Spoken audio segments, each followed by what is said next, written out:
This is ProBlogger. Hey, it's Darren Rouse from ProBlogger here. ProBlogger is a blog, podcast, event, job board, and a series of ebooks all designed to help you as a blogger to grow an amazing blog and to build profit around that blog. You can learn more about ProBlogger over at ProBlogger.com. Now, today is our 200th episode. It's also our 2-year anniversary of blogging. So it's a big celebration day.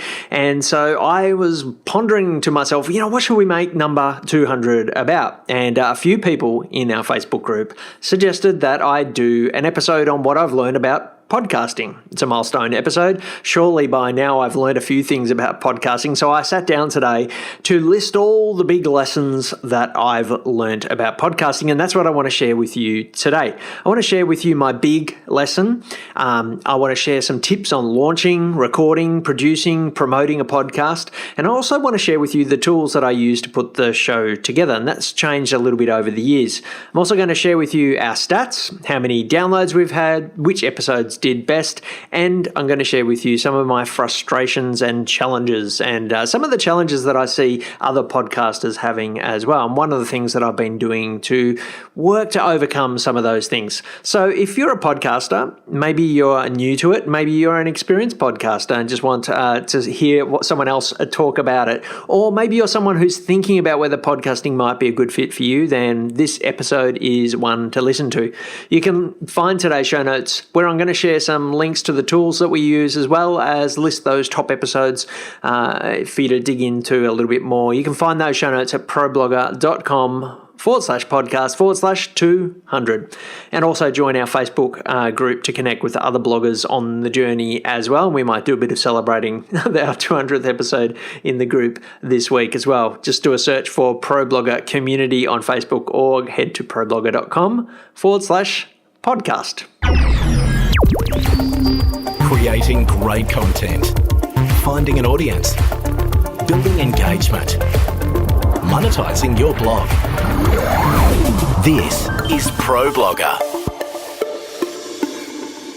So 200 episodes, I never thought we would get to this point. I remember thinking after those first 31 episodes or 32 episodes after that first series that I did, which was a daily series, I remember just being exhausted about putting that series together and wondering how long I would last, and never would have imagined 200 would be the number that we get to, and beyond, of course, because I'm not stopping.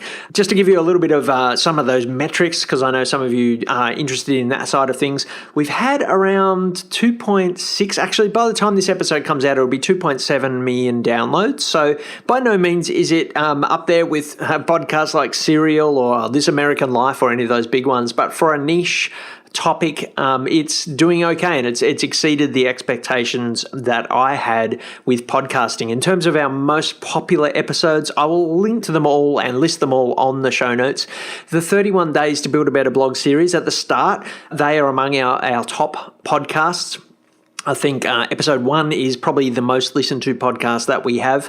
And that's pretty typical for podcasts. Most people do experience that their first podcast get listened to a lot, which is a little bit stressful because it wasn't my best recording. But I guess people do tend to go right back to the start and get curious about how it all began. And so that first series certainly was some of our most popular episodes. After that, episode 48 was number 2 outside of that series. And that was one where I talked about how to make $30,000 a year blogging. And so I guess in terms of the top podcasts, there was 2 or 3 of them were about making money from blogging, which is really the core topic of ProBlogger. And so it's no surprise there that the core topic is really important. And I guess as I look down the list, most of them are fairly core. There's an episode in episode 100. Another milestone was on 10 things I wish I knew about blogging. Episode 67, how to create a product to sell on your blog. Episode 53 about how to make money with Amazon affiliate programs. So there really were quite a few topics there about monetizing blogs. And then the other topics that were quite big were around the beginning of blogs and whether you should start blogging. So episode 120, should you start a blog at all? 22 questions to ask to identify if blogging is a good fit. So really some of those beginnery type topics, which is a really good reminder, I think, if you are thinking of starting a blog or even as a podcaster, really good to think about the beginner topics. Many times as bloggers, as podcasters, we think we've said it all and we think We think some topics are just too basic. People aren't interested in those really beginnery things like, should I even have a blog? But people are, and they're actually the questions that people are asking. So it's those really beginner, those first questions people ask, really worth going into those type of topics. I often tell the story on Digital Photography School about that post I wrote on how to hold a camera. Such basic content, but it's been viewed hundreds of thousands of times, that particular post. So the beginnery type stuff has done very well for us as well. But you can look at those top episodes over on the blog. But what I'm more interested in sharing with you today, some of the lessons that I've learnt along the road over those 200 episodes. Firstly, I love podcasting. And the only real regret I have is that I didn't start earlier. And I have shared that regret with you for a while. I procrastinated for years in starting a podcast, and I wish I'd started earlier. Speaking is my first love in communication. It's what I did before I blogged. And so having that background certainly was useful in starting a podcast, but it's also helped me to improve in my public speaking, and it's given me some renewed passion for that mode of communication as well. So if you're a speaker or someone who wants to improve your speaking, podcasting is great for that. I'm not sure that the podcast itself has increased traffic to ProBlogger. I think I was expecting that it might. It certainly has had traction in terms of those numbers of downloads, but I guess I've realized that there are other benefits far beyond traffic to my site. It's actually the biggest benefit has been that it's built a relationship with my audience. The feedback that I get from people who listen to this podcast, it's like nothing else I've ever had when I've met readers of the blog. When I meet readers of the blog, they can be very familiar. They can be very grateful. They can be very friendly. But people who listen to the podcast, you can tell when you meet them almost, because they talk to you in a way that is much more friendly and more like they know who you are, and more like they've had conversations with you. And I guess that's one of the big reflections that I have about podcasting, is that it does show a different side of you, and it also draws you into a relationship with your reader or your listener in a way that I don't know that a blog really can. I get the sense when I'm talking to podcast listeners that we have had chats before, and as I think about it, we kind of have. Podcasting is such a conversational medium.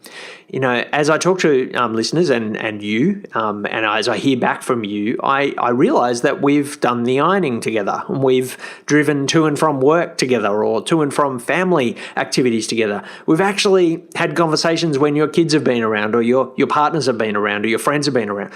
Some of us even go to bed together. Some of us even have a shower together. Some of us exercise together. It kind of is weird, the places that we hang out. And as a result of that time together, there's a relationship there, and there's something deeper than I've ever seen in a blog before. It's difficult to describe it. And I guess really it comes down to the fact that you listen to me and you hear the voice and you hear the expression.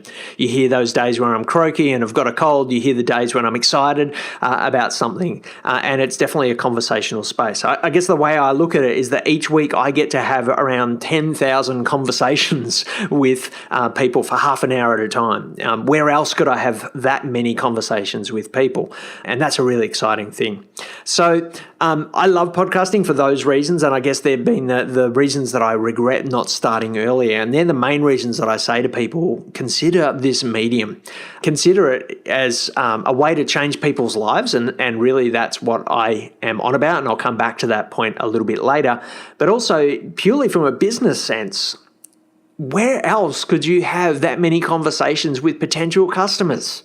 10,000 people a week listen to this podcast. Now, you may not get that many, you may get more, but all of those conversations are time added up. And, it's like 5,000 hours of me having meetings with people and building relationships with people. You just can't do that in any other way. So there's a lot of benefits from podcasting on that front. I'll talk about a few more of them a little bit later. You're listening to ProBlogger.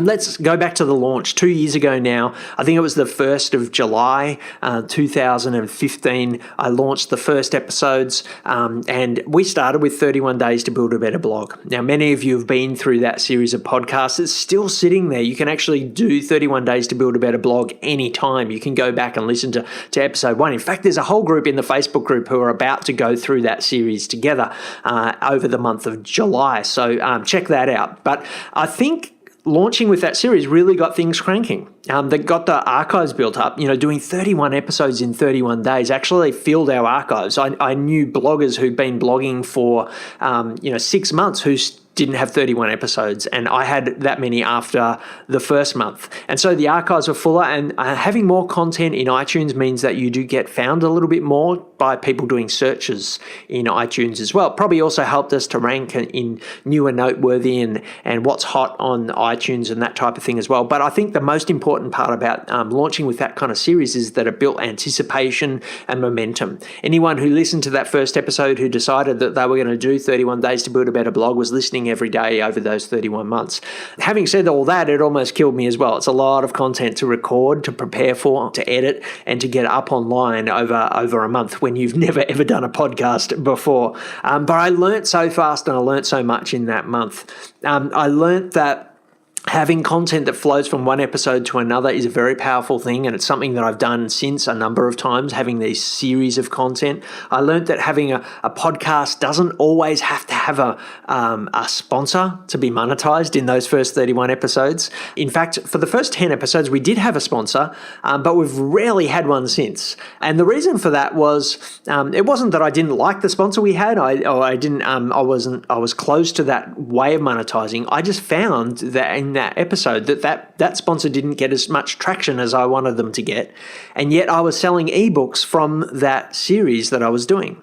I made more money over that from selling ebooks than I did having a sponsor on the podcast as well. And so I've always used the podcast more to monetize in that way, to build the brand, but also to sell the products and the events that we have. Other series of content that we've run since have worked well as well. So one of the tips I would give you is that if you're producing a podcast or a blog as well, tie your episodes together into a series. It allows you to go deeper into a topic to create momentum, and it also helps to get people subscribed. What I think is that starting off with those 31 episodes really did help me to gave people a reason to subscribe. If I just started with 31 random topics and they didn't tie together, there would have been no reason for people to subscribe. But, you subscribe today, you get the next 31 episodes. That gave people a reason. So it's a really great way to start it off. I was excited to hear in the last week or so that Apple are making some changes to iTunes over the next little while to help podcasters make series of content easier to consume. And I suspect that once they launch that, I will do more series of content on this podcast as well. Let's switch over to tech and production. I'm really glad that for the first 15 or 16 episodes, I think it was, might have even been the first 20, that I did all that podcast editing myself. I set up my own podcast. I got it all set up with the servers, and I'm really glad I did that. I know you can outsource that type of thing, and I will recommend a service later that can help you with that. But I'm really grateful I did it myself, because it gave me an understanding of what's going on behind the scenes. And it also means that when I come to troubleshooting different things, like if an episode doesn't go live in iTunes, I can kind of troubleshoot that because I've got an understanding of that. And so if you've got the ability, if you're slightly techie, it's not too hard to do. I followed Pat Flynn's podcasting tutorials to set it up, and I'll link to those in the show notes today. It was a really useful resource that I'm very thankful for, completely free. And so I did that, and it also taught me how to edit my own first episodes as well and get them up online. So I'm glad that I set it all up. I'm glad that I learned how to edit podcasts, but I'm also glad I outsourced it as well. So I've got that understanding of it, but outsourcing it was one of the best things I did as well. And so I'm very, very grateful to Rose Wintergreen, who helped me in the early days of editing the podcast. And then in more recent times, Podcast Motor, who have been unbelievable in the service that they offer me in helping me to get the podcast up. You can check them out at podcastmotor.com. shownotes.com. They do all our editing. They arrange our transcriptions in the show notes. They actually put the show notes together as well, and they upload it all to the servers and basically schedule it for us. They also offer services in helping you to set up a podcast and talking you through your launch and all of that type of thing as well. So if you do need that hand-holding, they're a great service, Podcast Motor. So basically what I do is I plan my show, I record my show, and then I upload all the bits, the intros, the outros, the teaching, the interviews. I just put them in a Dropbox folder, and then they do the rest. I give them a Google Doc, which basically has any instructions that I want them to include, any links that I want in the show notes, and then they go to work and they get it all together. And it's one of the best things that I've ever done. It really did come because I was burning myself out doing it all, particularly being a daily show in the early days. Outsourcing, of course, has some costs, but it does mean I spend a lot less time on that stuff that I'm not really gifted in. And I think it's also increased the quality of what I do as well, and it enables me to focus on what I've got strengths in. Another thing that I'm glad I did is add more detail into our show notes. I'm really glad that we have transcriptions now in all of our show notes. The early episodes still don't have the transcriptions on them, but I used to get a lot of feedback from readers saying, "Hey, I'm not a listener of podcasts, but I'd like to read them." I guess this was because my first listeners were my blog readers. I'd been blogging for years, and so most of the people who knew me were blog readers, and so it's no wonder that was their preference. They wanted to read a lot of them. Now, a lot of you also love to listen, and that's fantastic, but I probably should have gone to that transcription earlier. I was a little bit tight. I wasn't quite sure how long I would keep going with podcasting. I wasn't sure how to monetize it, and so I kind of put that off for a little while, but I'm really glad that I added that in it. It also makes the podcast a little bit more accessible to people who are unable to hear, and that's a great thing as well. A few other things in terms of production and the technicalities. Let's talk about iTunes. iTunes is a mystery to me, and how they rank content and all of that type of thing. And I remember in the first few months being quite obsessed with checking, where am I ranking today? Am I above this person? Am I below that person? Why aren't I ranking higher? I know for a fact that I get a lot more downloads than some of my podcasting friends, yet they rank higher, and I don't really understand why that is. And I think I could quite easily become quite depressed about it and quite obsessed by it. I guess the big advice I come to you with when it comes to iTunes is, yeah, it's great if you can get into new and noteworthy. It's great if you can rank high, because it does help a little bit. It's the biggest podcast listening platform, but don't obsess on it. Obsess on useful content. Obsess on the quality of the production, because all of that's going to help you in the long run with iTunes. The other thing to know about iTunes is that it's a search engine. And so pay real attention to the keywords that you use in your titles, in the descriptions that you have, because people are searching for content in iTunes. And I know for a fact, because I get emails from listeners who say, I never heard of you until I searched in iTunes for blog tips or for how to start a blog or those type of things. So it can be a great source for new listeners as well. So don't become obsessed with ranking in iTunes. Become obsessed with useful content and pay attention to those details, like getting your titles right, in the same way that you would pay attention to the headlines of your blog posts. People will find you because of your titles, but they'll also determine whether they'll press play or not, dependent on your title. So make them enticing. Creating great content and building your audience. This is ProBlogger. Okay, let's talk a little bit about recording podcasts. One of the big differences for me in the first 10 or so episodes to now is that I stand up to record every podcast. And a big thank you to Rachel Corbett, who emailed me after a week or two of podcasting, and she told me that she thought I would have so much more energy in my delivery if I stood up. And she was so right. Standing up to me is a more natural way for me to speak. I never, ever, ever in my public speaking days ever sat down to speak. I always stood. I paced around the room, around a stage, and so standing up does bring some energy to that. And I think it's really helped And also just getting that advice that maybe I was a little bit flat in those early days, it was really useful. And so I guess one of the tips I'd give you is to stand up, is to bring energy to what you do, but also get someone else to listen to your podcast and give you critique. I wish I'd actually gone out seeking that critique because it took me a couple of weeks to kind of work out how to improve in that way. Now, a few people have asked me in the Facebook group about how I outline my podcasts.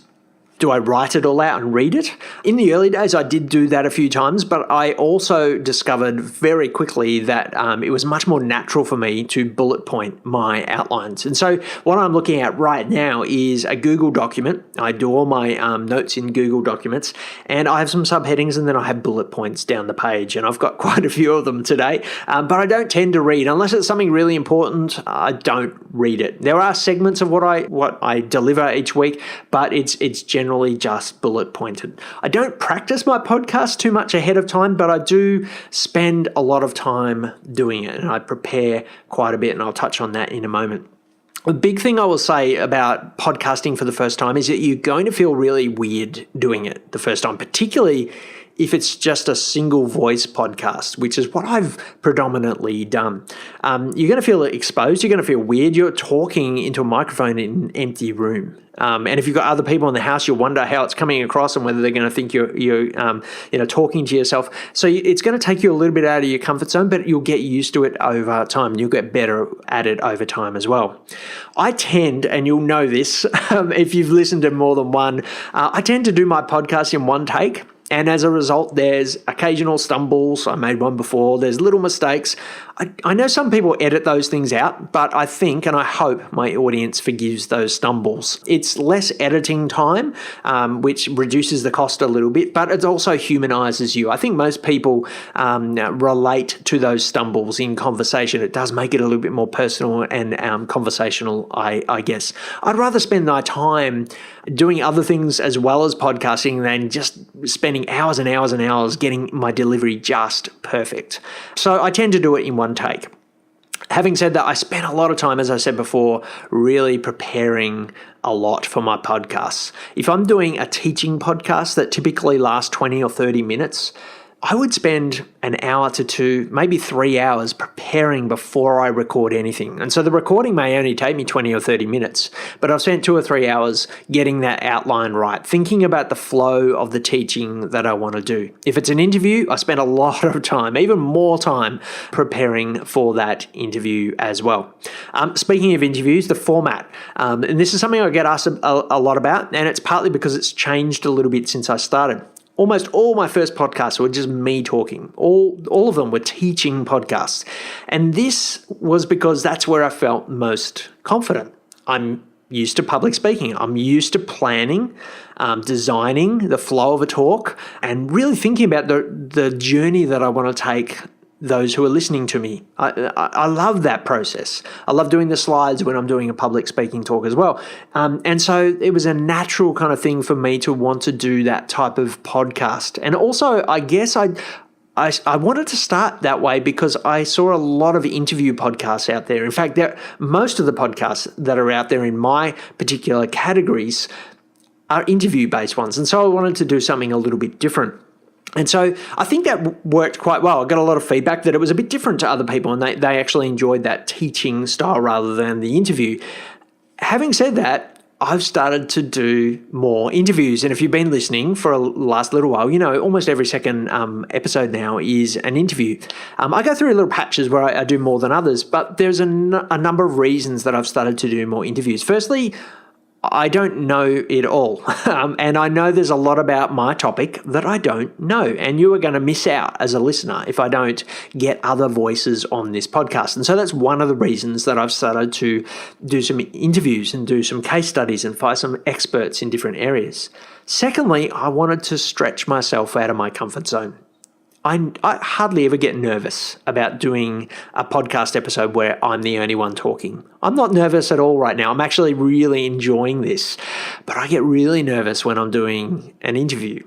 And for that reason, I decided I wanted to do more interviews because it took me out of my comfort zone. I know I'm not as good in that format, but I feel like I'm getting better and I want to learn how to do it better. So it's partly about facing those fears and wanting to grow and stretch myself.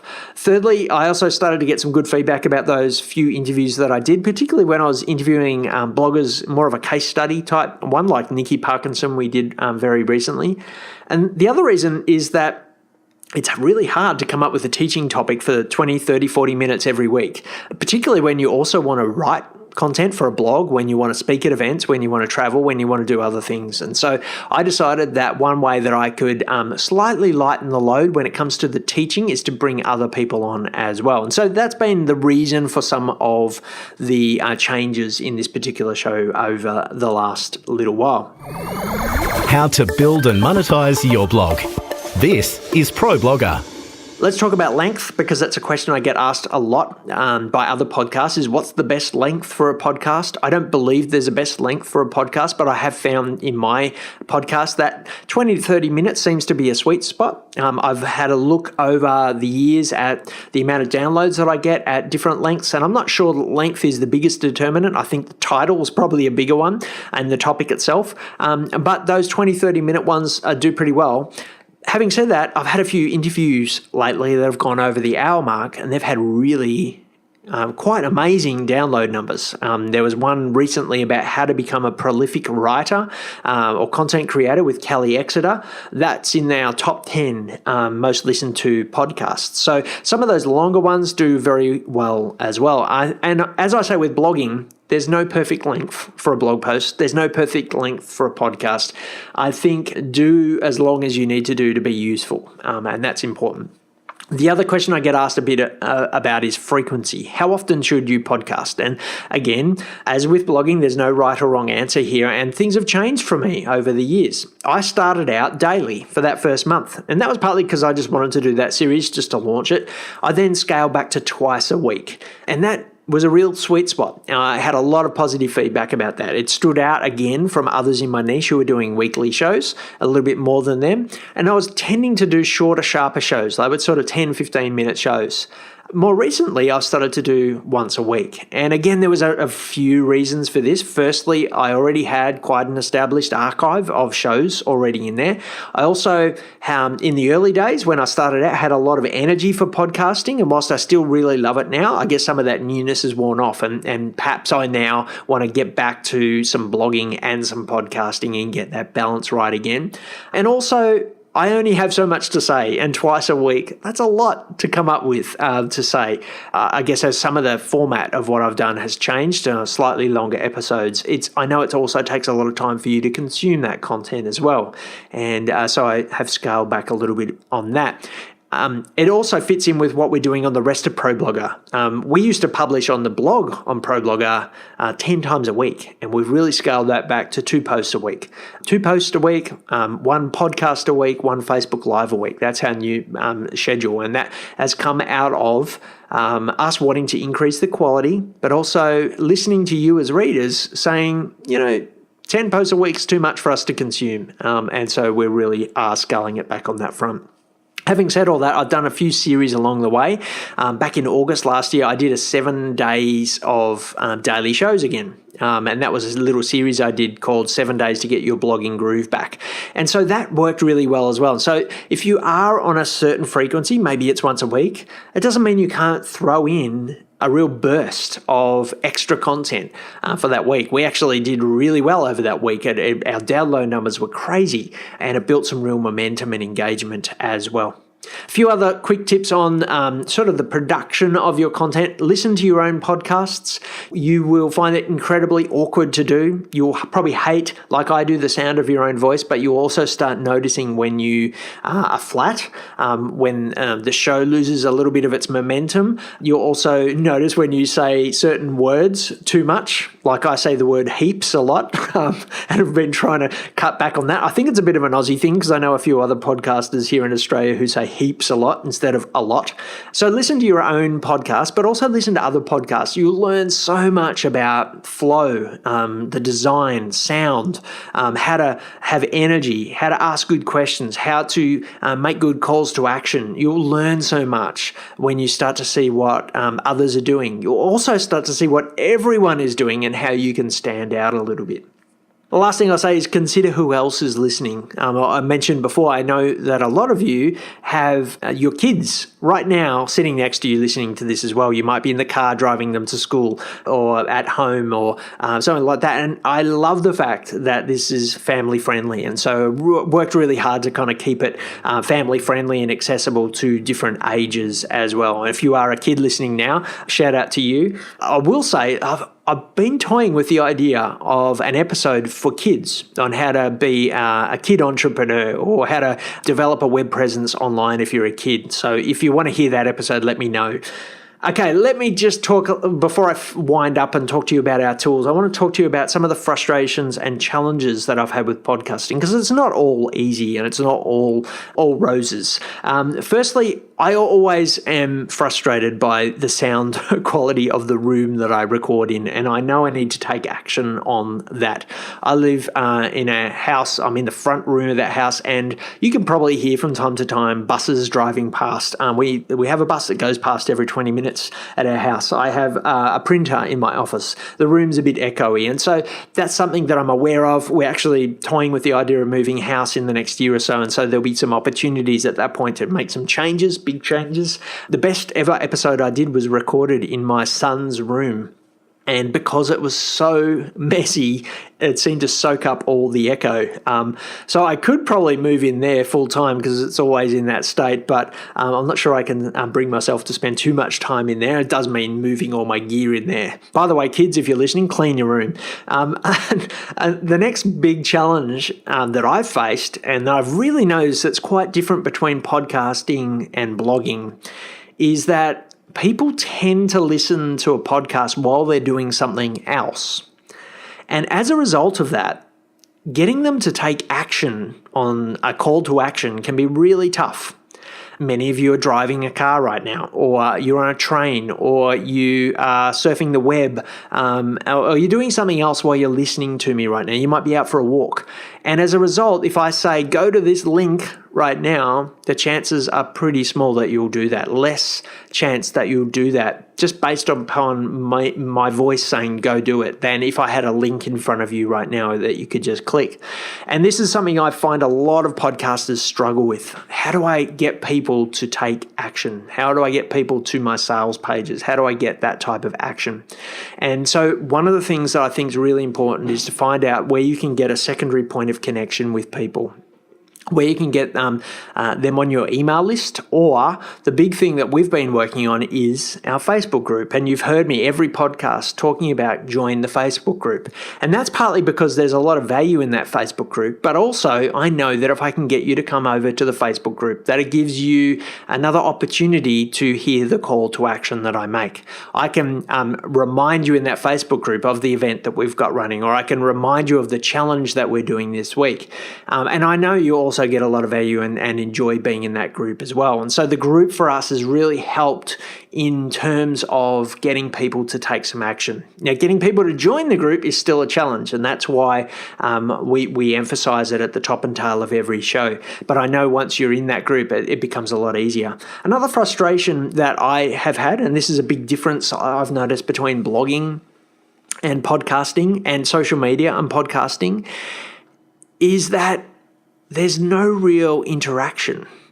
I put my podcast up, and some of you listen to it on the show notes, but most of you listen to it on iTunes or on some other player where there's no way that you can leave a comment. And I personally would love it if iTunes would add comments. I think that would be fantastic. But it can be a bit of a strange experience if you've been a blogger.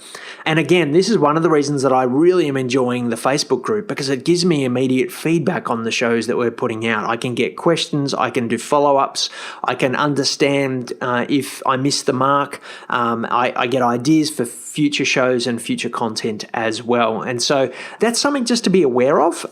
when you do make that switch to become a podcaster is that you are going to, at times, feel a little less interactive with your audience, and you may need to find a way to build that interaction. You're listening to Pro Blogger.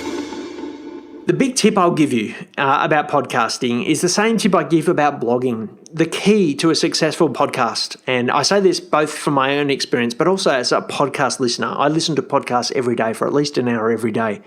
Make your audience's life better as a result of listening to your podcast.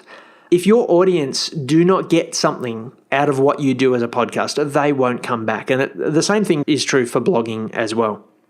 If you're thinking about starting a podcast, or if you already have one, really focus upon who it is that you're trying to reach and how you're going to change their life.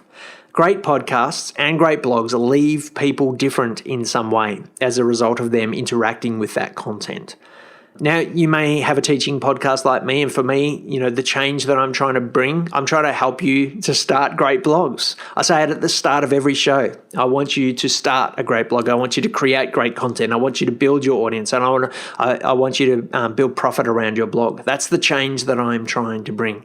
That's the action that I'm trying to bring about as a result of you listening to this show. Now, you may not have a teaching show, but you may have a show that tells stories, and in those cases, and I listen to a lot of storytelling podcasts, they leave me informed, they leave me inspired, they leave me motivated, they leave me feeling something. And so those are changes that they're trying to bring. Identify the change you're trying to bring, identify the journey you're trying to take your readers on, and make sure that every episode that you publish brings about that change in some way. Work out how you want to change people's lives and deliver that. Now, before I finish, I want to just run through some tools that I use in my podcasting. I've already mentioned Podcast Motor, who do a lot of the editing work on my podcasting.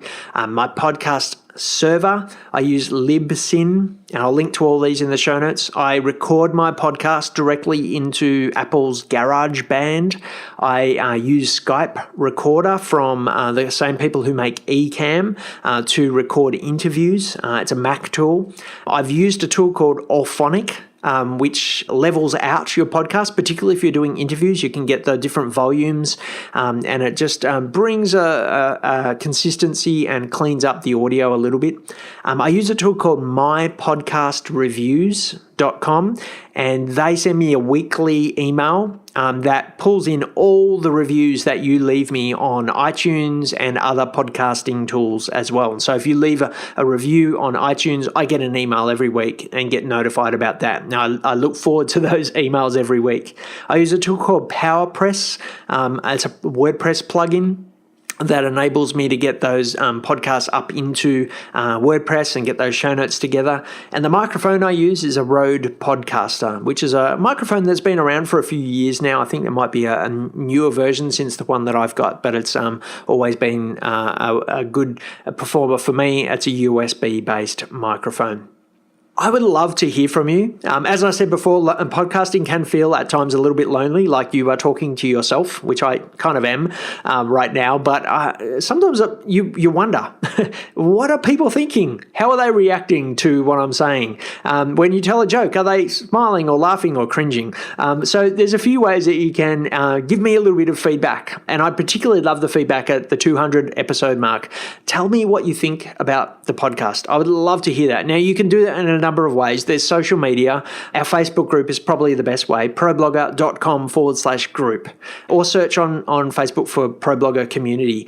You can give us your feedback in there. Our show notes all have comments on them. Just go to problogger.com/podcast/200, and it's a WordPress blog. You can leave comments there, or you can leave us a review on iTunes or any of the other podcast players that have reviews on them. And as I say, I get an email every week about those. And then, of course, you can tweet me at ProBlogger as well. The last thing I want to say is thank you.